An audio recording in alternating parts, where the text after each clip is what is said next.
Well,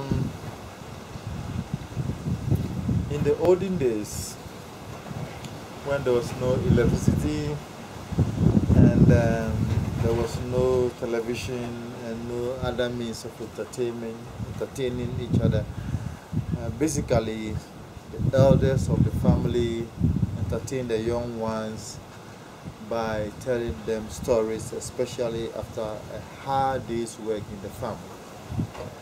They gather them and then they tell them stories. And this storytelling is not just for fun or just for entertainment. They also learn a lot from these stories.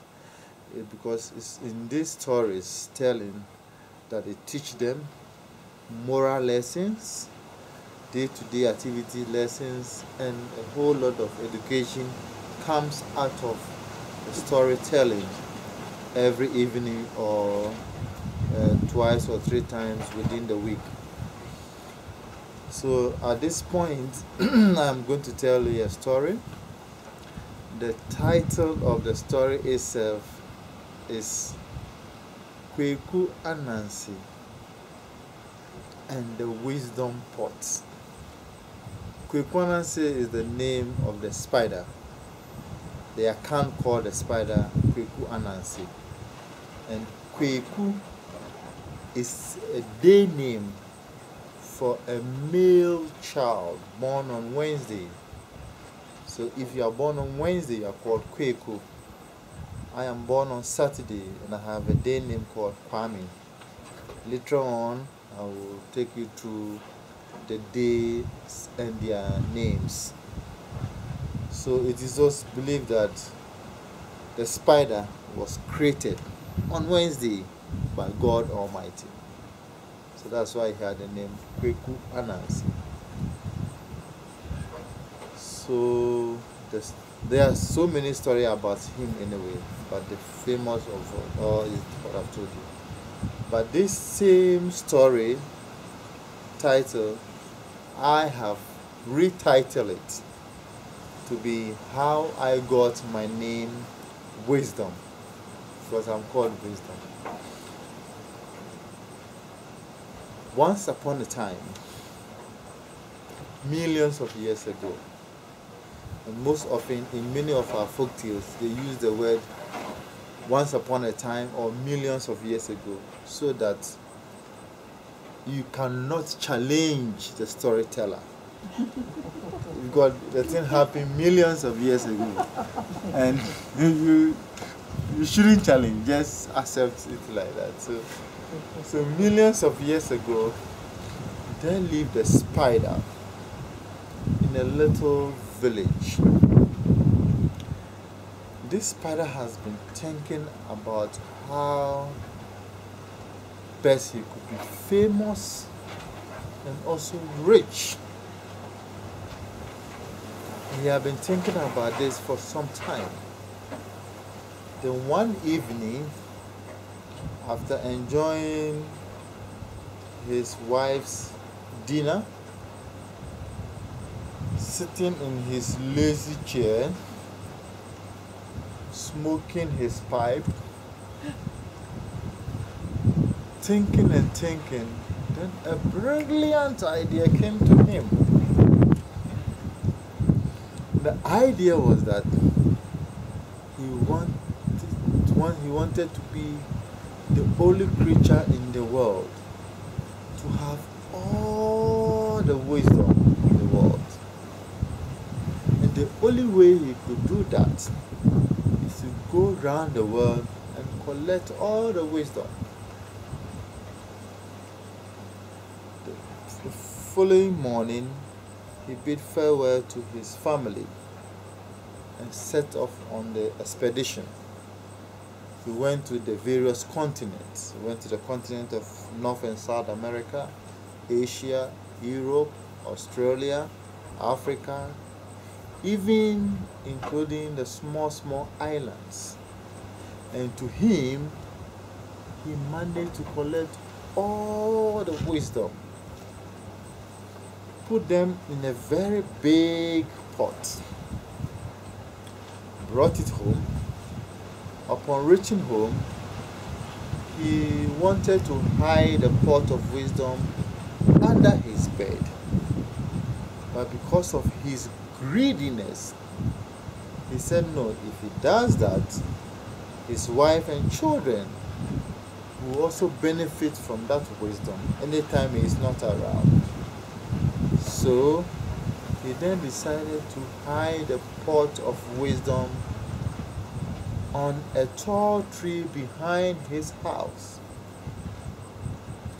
Now the spider is depicted to have a very big stomach. So here was the spider with a big stomach and a big pot of wisdom in it, lowered on a big stomach, trying to climb a tree. Any time he tries, he finds it very difficult. Whilst he was trying, his younger son was watching the father, finding it very difficult in climbing the tree. So he called to the father, "Daddy, daddy, daddy, looking at how big your stomach is, don't you think it would be wise enough," that's the word he used,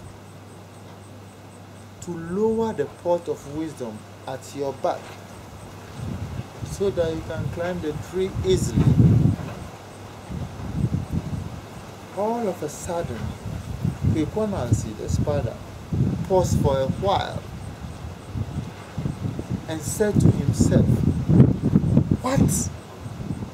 I have gone to the length and breadth of this world and have collected all the wisdom, but this little boy still has some wisdom in him." He got angry of himself and smashed the pot of wisdom on the ground. So instantly, all the wisdom started scattering. Some went back to their respective continents. So officially, that ends the story.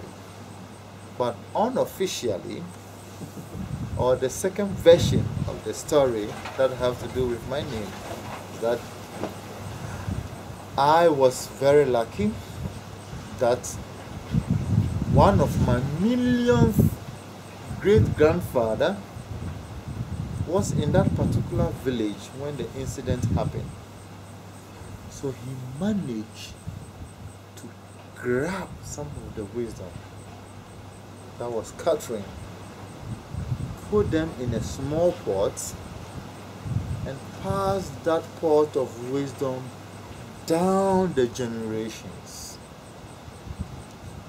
Then when I was born, probably I look like that great-grandfather of mine, or I am, or I was, the favorite son of my father. My father remembered that there was a pot of wisdom under the bed. So he went for it, opened it, and gave all that wisdom in the pot to me. So that is why I am called Wisdom.